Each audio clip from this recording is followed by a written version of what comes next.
ये राहुल गांधी जी ने उनसे बोला है कि एक टाइमलाइन दीजिए, जनता को बताइए कि ये कब तक करके लीजिए। आज उनको मजबूरी में करना पड़ा और ये जो घोषणा केवल किए हैं, कहीं ये चुनावी जुमला ना बन जाए। बीजेपी का क्या था, 2 से शुरू किए थे वो, आज है, कब तक रहेगी? कांग्रेस भी इतने साल रही है, एक दौर आता है, सबका होता है। लालू प्रसाद जी का दौर था, नीतीश कुमार का दौर था, कब तक रहेगा?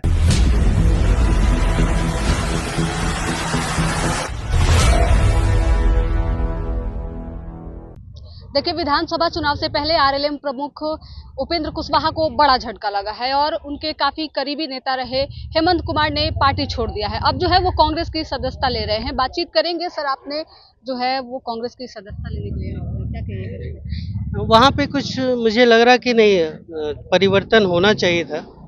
और कांग्रेस पार्टी का जो अभी स्वरूप है, माननीय राहुल गांधी जी जिस तरह का यात्रा किया उन्होंने पूरे देश का, नफरत की दुकान लोग खोल के बैठे थे, ये मोहब्बत की दुकान खोले। तो मुझे इनके बातों से और जो बातें ये कर रहे हैं, दबे कुचले, पिछड़ा, आरक्षण, संविधान बचाओ की बातें कर रहे हैं, मुझे वो अच्छा लगा और इसलिए मैं इनके प्रति आस्था व्यक्त करते हुए कांग्रेस ज्वाइन कर रहा हूँ। उपेंद्र कुशवाहा के आप काफी करीबी रहे, क्या कुछ ऐसा हुआ कि आपने डायरेक्ट पार्टी ही छोड़ दिया? देखिए, उपेंद्र कुशवाहा से मेरा आज भी रिश्ता वैसा ही है जैसा कल था। लेकिन दिक्कत क्या था कि जब पार्टी आप चला रहे हैं तो आपका कुछ नीति होना चाहिए।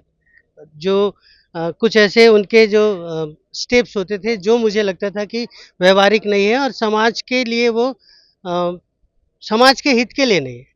इस वजह से मुझे उनका पार्टी छोड़ना पड़ा। उपेंद्र कुशवाहा को नहीं छोड़े हैं।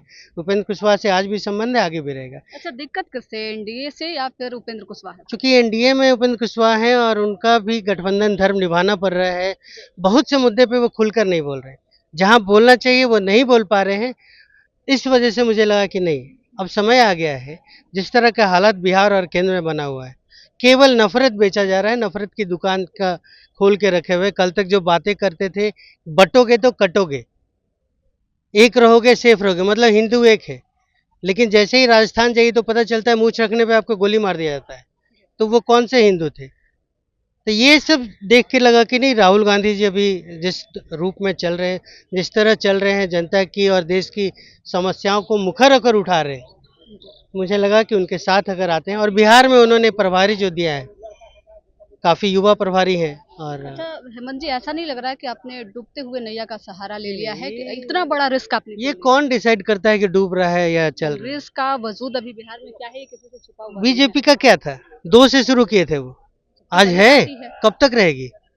कांग्रेस भी इतने साल रही है, एक दौर आता है, सबका होता है। लालू प्रसाद जी का दौर था, नीतीश कुमार का दौर था, कब तक रहेगा? तो जब चेंज होगा तो कांग्रेस रहेगी। और हम लोग जब जुड़ रहे हैं, युवा लोग जुड़ रहे हैं, अपने आप कांग्रेस बढ़ जाएगा। आपके जुड़ने से कांग्रेस को क्या कुछ मजबूती मिलेगी? हम तो वो जनता से जुड़ी समस्याओं को उठा के बात करके और फिर हम लोग कोशिश करेंगे कि सरकार की जो नीतियां चल रही है, जो भ्रष्टाचार सरकार में चल रहा है, उसको उजागर करें।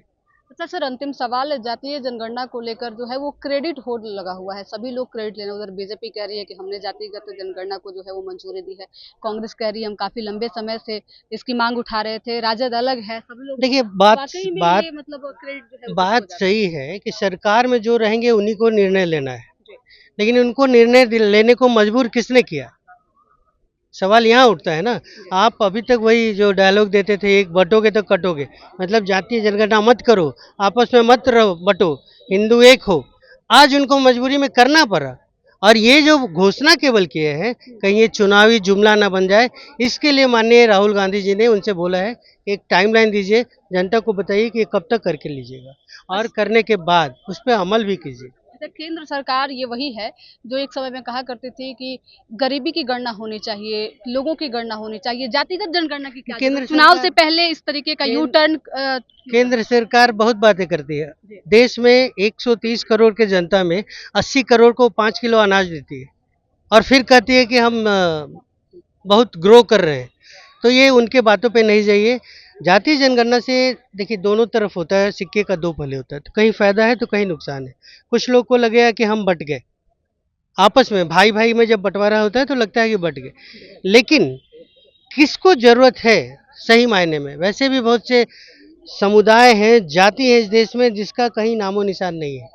वैसे लोगों को वो मिले, वो सम्मान मिले, जो अधिकार देश ने दिया है, बाबा साहब ने जो संविधान के तहत उनको जो अधिकार दिया है, वो उनको तक पहुँचे।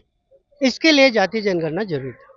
चलिए, हमारे साथ हेमंत कुमार थे, बातचीत कर रहे थे। उपेंद्र कुशवाहा को चुनाव से पहले इन्होंने बड़ा झटका दिया है। एक समय में उपेंद्र कुशवाहा के काफी करीबी माने जा रहे थे और अचानक से इन्होंने पार्टी छोड़ दी। अब जो है ये कांग्रेस ज्वाइन कर रहे। तमाम तरीके के इन्होंने आरोप भी लगाए कि उपेंद्र कुशवाहा जो है वो गठबंधन धर्म निभाने में इतने मशगूल हैं कि मुद्दे को उठा नहीं पाते हैं। क्या कुछ चल रहा है इस पे मुखर तौर पे वो बोल नहीं पाते और ऐसे में इन लोगों को जो है आरएलएम में घुटन महसूस हो रहा था। अभी जो है वो हेमंत कुमार अब कांग्रेस की सदस्यता ले चुके हैं।